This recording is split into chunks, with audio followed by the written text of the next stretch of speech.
Hello, and welcome to or back to my channel. I'm Kit, your friendly feminist cat lady spinster, and today we're talking about Candace Owens.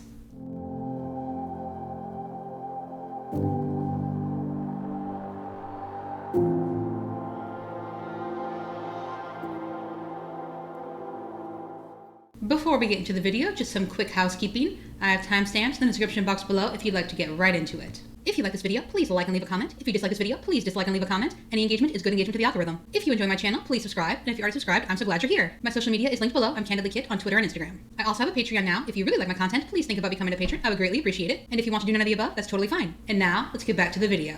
For anyone unfamiliar with Candace Owens, she's an American conservative influencer, author, talk show host, political commentator, and activist. And I have to know, classically Abby claimed to be the first conservative influencer, but we all knew about Candace before Abby appeared on the scene.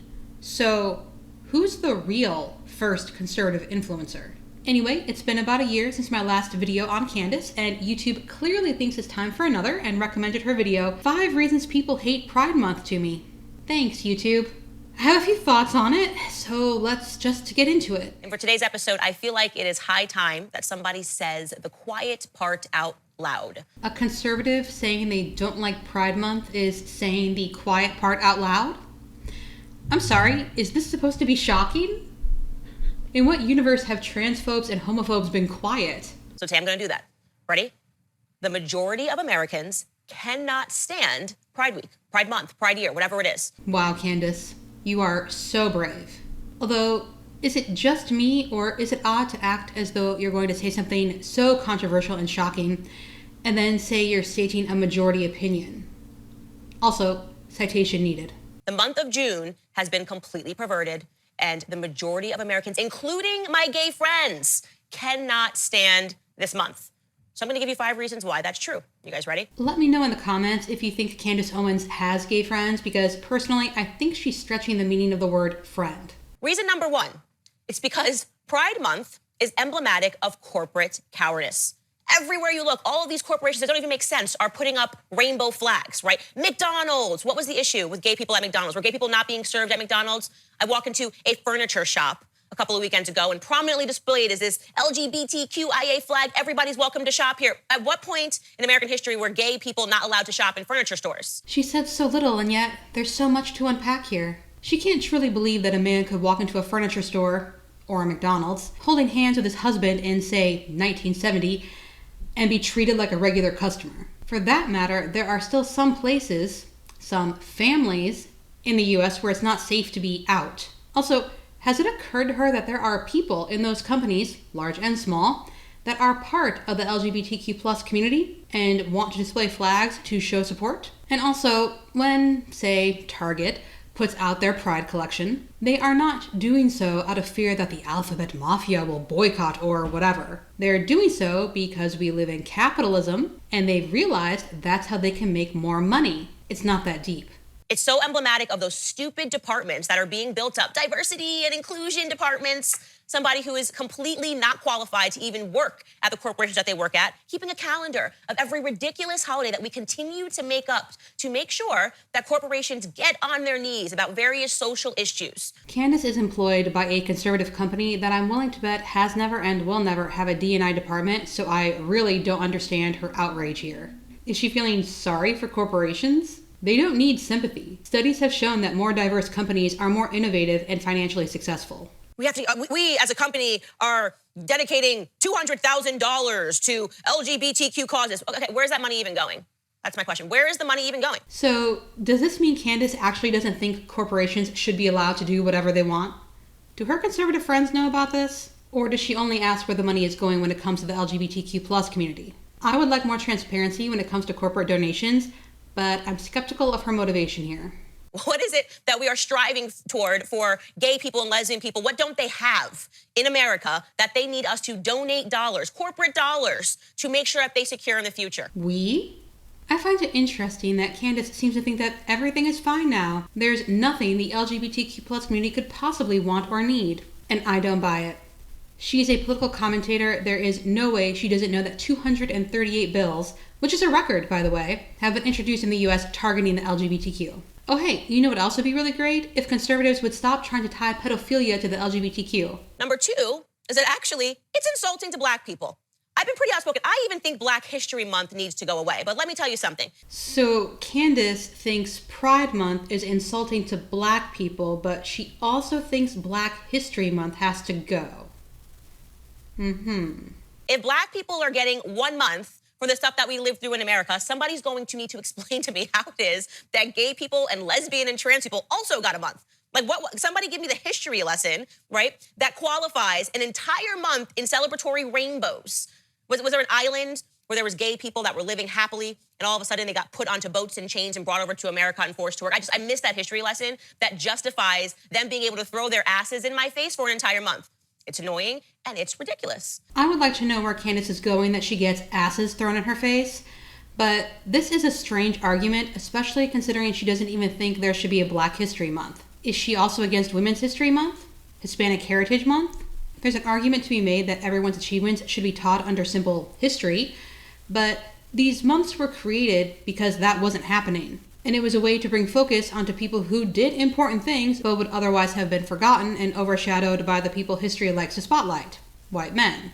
Of course, Candace doesn't actually care. She's just pandering to her audience who see no reason for things to change and are actually the reason we have these months. We also have these months because of revisionists like Candace, who apparently think it was always totally fine to be gay or trans and that no one was ever outcast, tortured, or executed for their sexual orientation. Thomas Sowell, as you guys know, is one of my favorite authors, and he once wrote a quote, and that quote is, "Civil rights used to be about treating everyone the same, but today, some people are so used to special treatment that equal treatment is considered to be discrimination."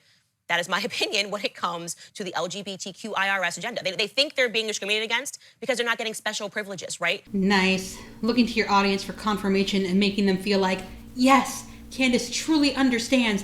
I'm not crazy. It's the world that's crazy. But I'm looking forward to her telling us what special rights the LGBTQ plus community is asking for. Which brings me to point number 3, the slippery slope of it all. Ah, yes, the slippery slope fallacy. First, it began as just a day of national pride and rainbows and sprinkles and Skittles. And they said, oh, actually, we're gonna need a whole week to demonstrate to you guys that we are proud to be gay and lesbian and queer. And then they weren't satisfied. They said, actually, we're gonna need an entire month to do this because we need more time to express this to you. It is no surprise to me that Candace is misrepresenting what Pride Month is about. But when was it Pride Week? I looked it up, and all I could find was that the first Pride Parade was held a year after the Stonewall Riot, which happened in June 1969. And then events just kept getting added to June until Bill Clinton declared June Pride Month in 1999. There was no lobbying of the government to declare June Pride Month. People did what they did, and the government decided to recognize it. Slippery slope fail. And they're never going to be satisfied, right? But first it was like, love is love. Gay marriage, it's just about gay marriage, love is love. And they got gay marriage and they said, actually gonna tack on a T here. We've got some transgendered issues and we need to be able to speak to your children about the fact that I'm a trans femme turtle. And if you're not comfortable with that, then it's because you're a bigot. That's the figurative gun to everybody's head, right? America's got a figurative gun to their head when these movements come around. Ah, yes. The shadowy alphabet mafia has a gun to America's head. And it's so terrifying that Candace feels comfortable mocking them to her 700,000 subscribers. It's you either put up an LGBTQIA flag or you hate homosexuals, right? You either put up a BLM flag or you hate black people. Ah, hyperbole, also known as bullshit. That's it. It basically puts all of America in the closet because we have to pretend that we don't mind what's going on for an entire month. Puts all of America in the closet? Poor choice of words. And also, is she suggesting that the majority of Americans are bigots? And also, is she aware that she just said Americans can be bigots 11 months of the year and they're put out they can't be openly hateful for 1 month? Excuse me while I get the tiniest violin. And what's going on for an entire month? Oh, that would be number 4 on my list. It's perversity that is being dressed up as diversity. We know what this is. Stop pretending that this is about pride when you need to wear assless chaps and shake your butt in front of a child's face. And then you say, oh, if you have any issues with this, then it's because you're a bigot and you're raising your child to be a bigot. Can some pride events be inappropriate for kids? Absolutely. And that's why it's a parent's job to vet an event to see if it's something appropriate for their kid or not. And that goes for every month of the year, not just June. Your baby needs to be anti-racist. Is it not a good thing to raise your kids to be anti-racism?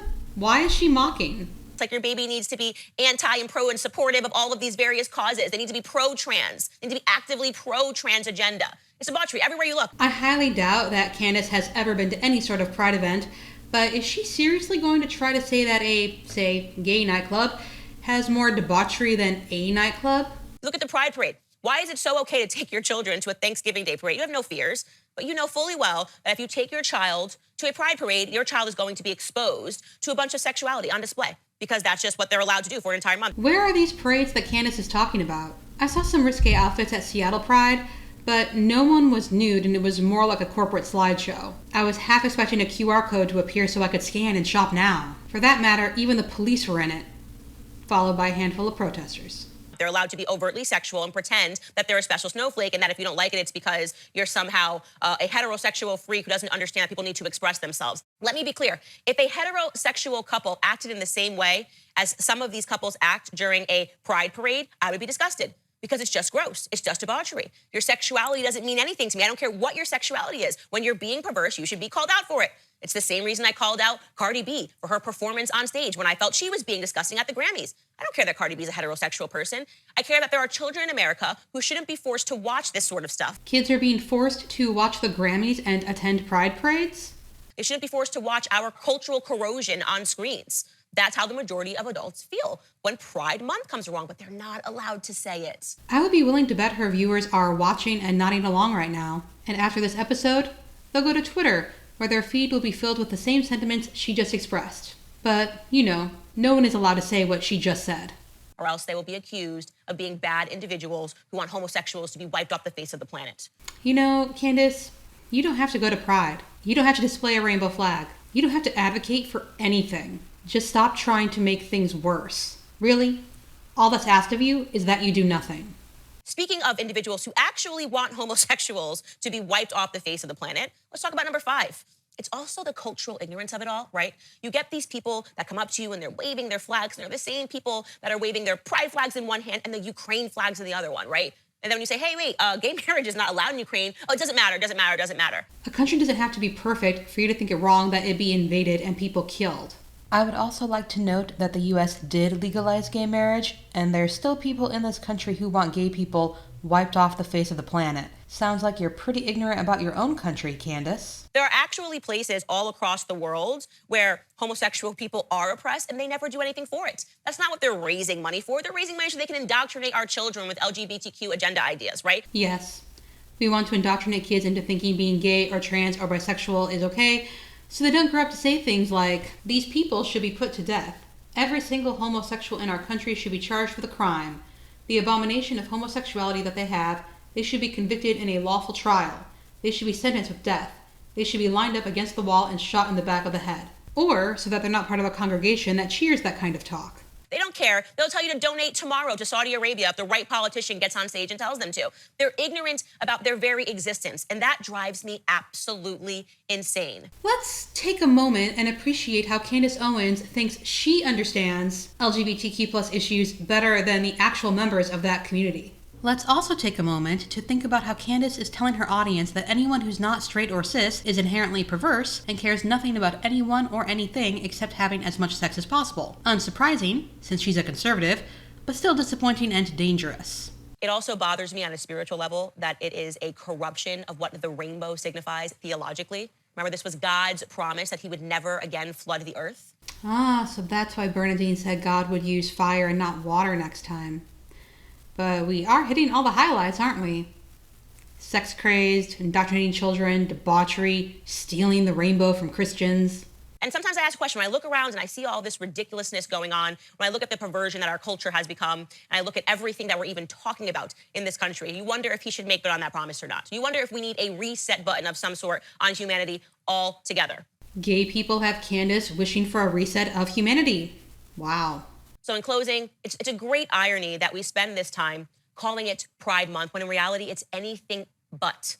We should not be proud of this. We should not be proud of the state of culture. It's actually everything that Americans should be ashamed of. Maybe we need a shame month. There's that Christian shame kink. I realized a while ago that conservatives are devoid of empathy, but I would think they would at least care for their children. Most conservatives have kids. Most of those in the spotlight right now have young kids, so it's not as much of an issue, but have they thought about what would happen if their kid got older and was gay or trans or just anything besides what their parents demand? Do they think that being gay is such a curse that God would never allow that to happen to their family? Do they think that kids are naturally born straight and cis, and it's hearing the words gay or trans that makes them gay or trans? Or are they banking on their kid being too ashamed to come out and live authentically? That just seems terrible and unloving to me. It also seems incredibly short-sighted, but... So, in scripting this video, I realized that Classically Abby interviewed both Candace Owens and Allie Beth Stuckey. And I got to thinking about how much this trio really believes the nonsense they preach. In my opinion,